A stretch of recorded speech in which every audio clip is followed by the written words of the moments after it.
आज की press conference के संदर्भ में बताया, किस संदर्भ में बुलाए हैं? ये 9 और 10 नवंबर को कल और परसों रांची में all India construction workers federation का 2 दिवसीय राष्ट्रीय कार्यशाला का आयोजन हम लोग कर रहे हैं। इस कार्यशाला में इस देश के लगभग 18 राज्यों के प्रतिनिधि उसमें शामिल होंगे और उसमें अभी जो निर्माण मजदूर खासकर, एक तो मजदूर वर्ग पर ही हमले हो रहे हैं, लेकिन मजदूर वर्ग में भी जो निर्माण मजदूर तो जिस तरह से हमले मोदी सरकार के हो रहे हैं और निर्माण मजदूरों की जो समस्या है उस पर हम लोग विमर्श करेंगे, मंथन करेंगे।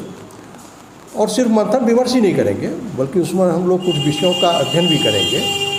और वो अध्ययन करके हम लोगों का जो मकसद है वो है खास करके अभी जो हम झेल रहे हैं, एक तो निर्माण मजदूरों के सामने देखिए रोज़गार का सवाल है। अभी ये 4 लेबर कोड बिल आ गया, वो 4 लेबर कोड बिल का एक कुप्रभाव पड़ेगा कि 1996 का केंद्रीय कानून उनका जो सामाजिक सुरक्षा का है वो निरस्त हो जाएगा।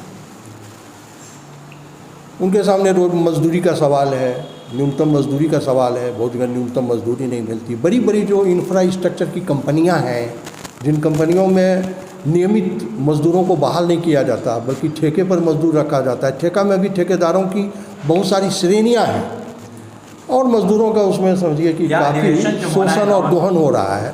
तो इन तमाम चीज़ों को हम लोग स्टडी करके और उस पर जो जिस तरीके से हमले हैं तो हम लोग मंथन करेंगे और मोदी सरकार के खिलाफ एक मुकम्मल तौर पर जो मजदूर वर्ग का जो एक वर्गीय संघर्ष होना चाहिए, क्लास स्ट्रगल के लिए हम लोग मजदूरों को तैयार करने यह अधिवेशन जो 2 दिवसीय जो होना है कल और परसों जो बता रहे हैं, यह कहाँ होना है? ये कार्यशाला यहाँ पर विधायक क्लब जो है धुरवा में, वहीं पर इसका आयोजन किया गया है और उसका उद्घाटन हमारे एक्टू के राष्ट्रीय महासचिव कॉमरेड राजदीप डिमरी करेंगे और उसमें मौजूद रहेंगे हमारे एक्टू के राष्ट्रीय अध्यक्ष कॉमरेड वी शंकर भी।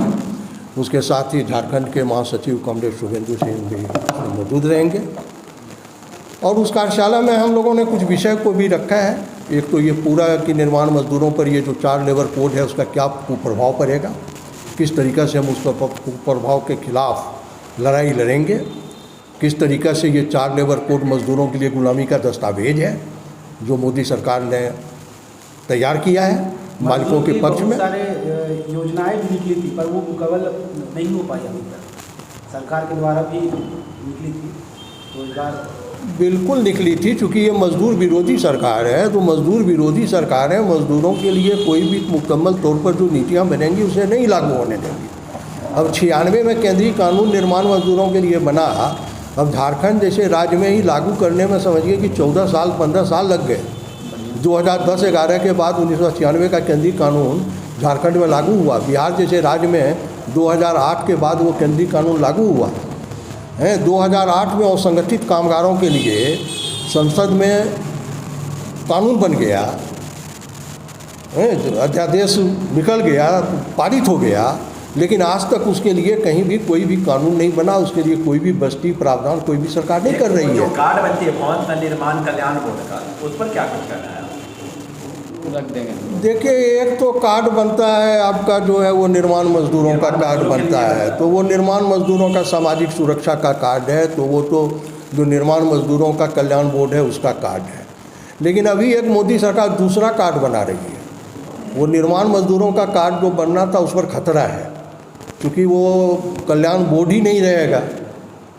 ये 4 लेबर कोड के बाद 1996 का केंद्रीय कानून ही नहीं रहेगा तो उसकी सामाजिक सुरक्षा नहीं रहेगी।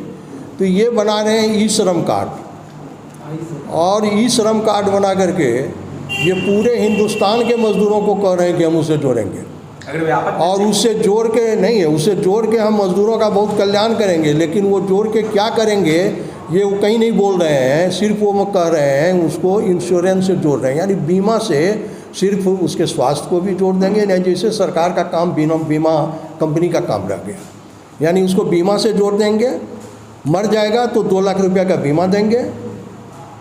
यहाँ निर्माण मजदूर अगर मरेगा, वैसे हमारा कल्याण बोर्ड सामाजिक सुरक्षा में 4 लाख का भुगतान है, उसको भी वो छीन ले रहे हैं। एक्सीडेंटल डेथ में हम लोग 4 लाख का ये करते हैं, उसको भी छीन ले रहे हैं। 2 लाख का भुगतान करेंगे और उसके बाद कुछ नहीं मिलेगा।